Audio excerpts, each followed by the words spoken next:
जय हिंद दोस्तों। आप सभी लोगों का बहुत बहुत स्वागत है। तो अर्थव्यवस्था में कुछ महत्वपूर्ण आंकड़े हैं, लेटेस्ट हैं और कुछ कुछ महीने पहले के हैं। तो उनको अच्छे से आप लोग देख लीजिएगा।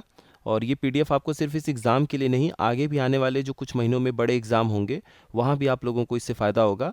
और कुछ स्कीम्स हैं उनको भी हम लोग देख लेते हैं। सबसे पहले है एनपीएस वात्सल्य।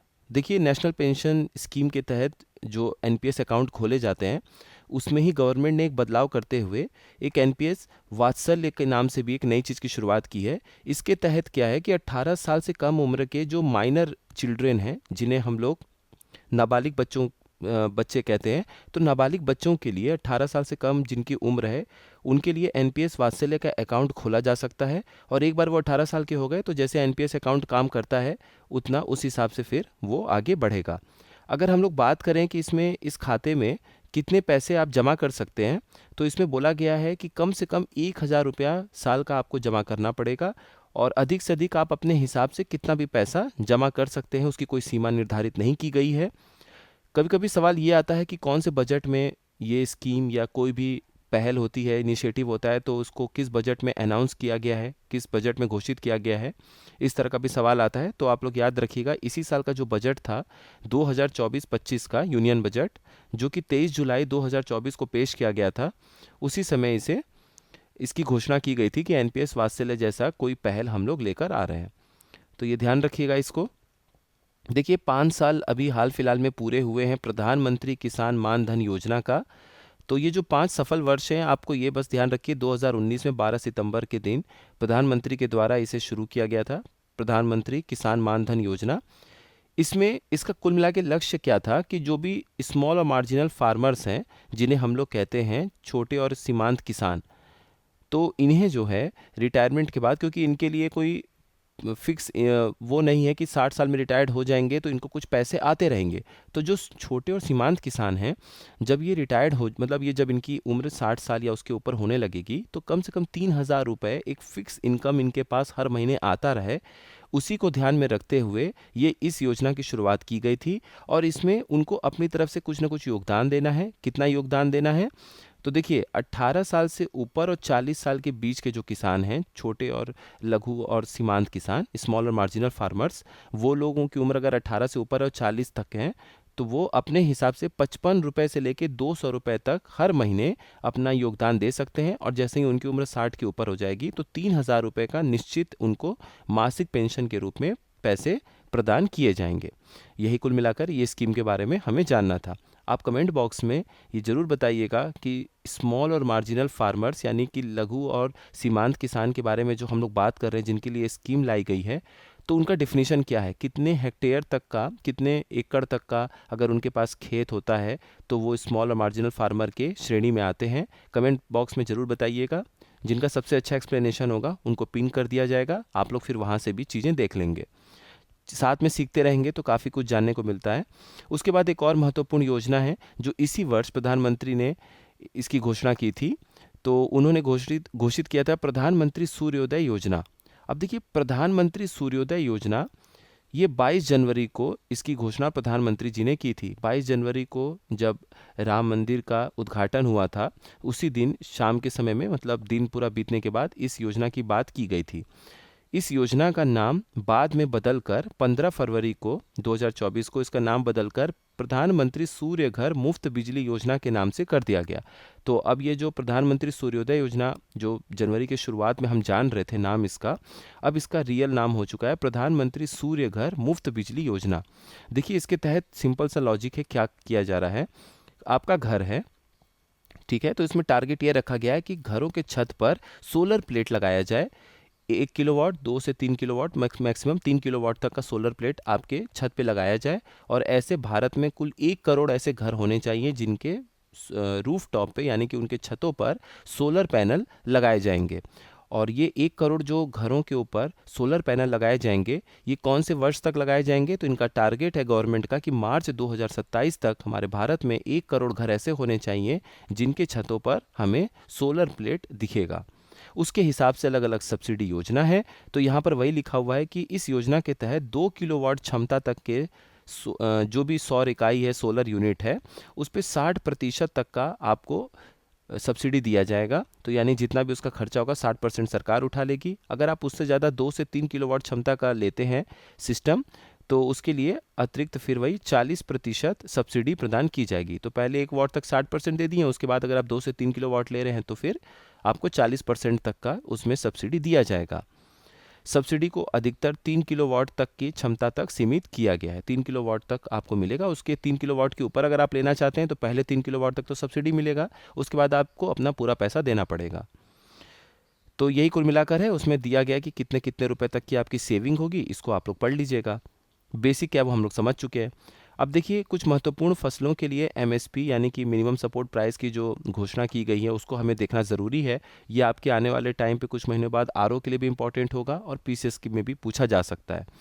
तो अगर खरीफ फसलों की अगर हम लोग बात करें तो 2024-25 का जो ये वित्त वर्ष है, इसमें अगर खरीफ फसलों की हम लोग बात करें तो जो धान सामान्य श्रेणी में आता है उसको 2300 रुपये प्रति क्विंटल के हिसाब से अनाउंस किया गया है। अगर हम लोग धान बात करें ग्रेड ए श्रेणी का जो होता है उसे 2320 रुपये अनाउंस किया गया है। अरहर की दाल की अगर हम लोग बात करें तूर या अरहर की दाल का तो 7550 रुपये है। और रबी फसल में आपको कम से कम गेहूं का ध्यान रह जाए तो भी ठीक है, 2275 रुपये प्रति क्विंटल के हिसाब से इसे अनाउंस किया गया है। तो इसमें आपको अगर ज़्यादा नहीं भी याद रखना है तो कम से कम ये धान वाले और ये गेहूं, इसको तो कम से कम ध्यान रखिएगा कितना लगभग है। हो सकता है किसी स्टेटमेंट में अगर आपको ये नज़र आ जाए आंकड़ा तो वहाँ आप लोग ठीक कर लीजिएगा, या फिर मान लीजिए कहीं सही सुमेलित या गलत सुमेलित करना होता है, राइट या रॉन्ग मैच द फॉलोइंग, तो वहाँ भी आप लोग ठीक कर सकते हैं। उसके बाद देखिए एक ये एक्सपोर्ट परफॉर्मेंस का आया था कि भारत का जो निर्यात है वो कैसा प्रदर्शन किया है पिछले 1 साल में। तो आपको ये ध्यान रखना है कि जो मर्चेंडाइज एक्सपोर्ट हम कहते हैं यानी कि व्यापारिक निर्यात, यानी वो निर्यात जिसमें सिर्फ और सिर्फ हमें सामान देखने को मिलता है, सेवाएं इसमें हम नहीं जोड़ते हैं।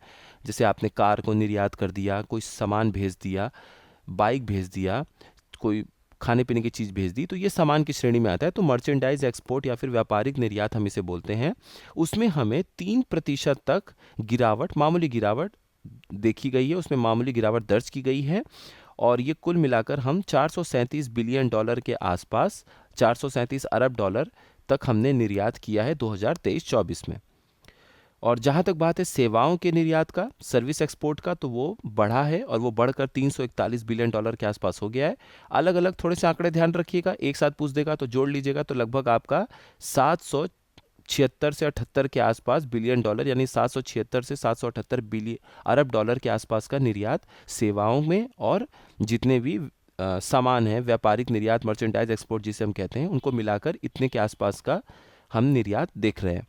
उसके बाद अगर इसमें इम्पॉर्टेंट जो आपको पॉइंट याद रखना है वो ये है कि वैश्विक निर्यात बाजार यानी कि ग्लोबल मार्केट में जितने भी देश एक्सपोर्ट कर रहे हैं, निर्यात कर रहे हैं, उसमें अगर भारत का आप शेयर देखते हैं, भारत की हिस्सेदारी देखते हैं 2023 में, तो उसमें मामूली बढ़ोतरी हुई है। कितनी बढ़ोतरी हुई है? 2% के आसपास बढ़ोतरी हुई है, यानी कि 1.82% के आसपास बढ़ोतरी हुई है। और भारत का जो रैंक है दुनिया में एक्सपोर्ट करने के मामले में, जो निर्यात करने के मामले में है, उसमें पहले 2022-23 में जहां 19 रैंक था, वहां बढ़कर भारत का अब रैंक 17 हो चुका है। यानी 16 देश अभी भी ऐसे हैं जो हमसे ज़्यादा निर्यात कर रहे हैं दुनिया में, अगर उनके मूल्य के हिसाब से देखा जाए तो। सबसे इम्पॉर्टेंट पॉइंट एक और ये है कि नीदरलैंड जो है वो भारत का तीसरा सबसे बड़ा निर्यात गंतव्य यानी कि एक्सपोर्ट डेस्टिनेशन बनकर उभरा है। पहले नंबर पर यूएसए है और दूसरे नंबर पर यूएई है 2023-24 के आंकड़े के अनुसार। यानी भारत का सबसे अधिक निर्यात यूएस में जाता है। सेकंड नंबर पे हम यूनाइटेड अरब अमीरात वहाँ करते हैं, और तीसरे नंबर पर हम नीदरलैंड्स में करते हैं। तो नीदरलैंड्स का नाम जरूर आ सकता है क्योंकि उसने बहुत सारे देशों को पीछे छोड़ के तीसरा स्थान भारत के निर्यात गंतव्य के रूप में अपने आप को स्थापित किया है। अब देखिए खेती और उससे संबद्ध जो क्षेत्र है उस पर सांख्यिकी रिपोर्ट है, इसको जरूर देखिएगा।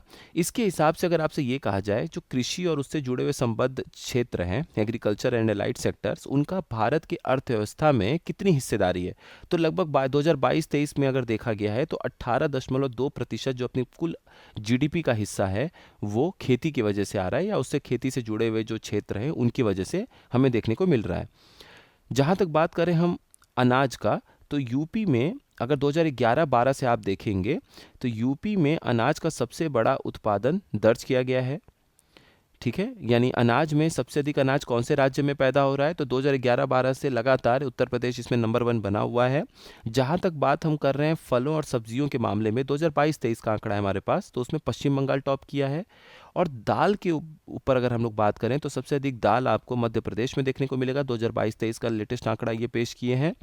और सबसे अधिक गन्ने का सबसे बड़ा उत्पादक राज्य कौन सा है, तो वो उत्तर प्रदेश है। तो दाल में मध्य प्रदेश, उसके बाद फलों और सब्जियों में पश्चिम बंगाल, अनाज में भी उत्तर प्रदेश और गन्ने में भी उत्तर प्रदेश। इससे जुड़े हुए ये कुछ फैक्ट हैं।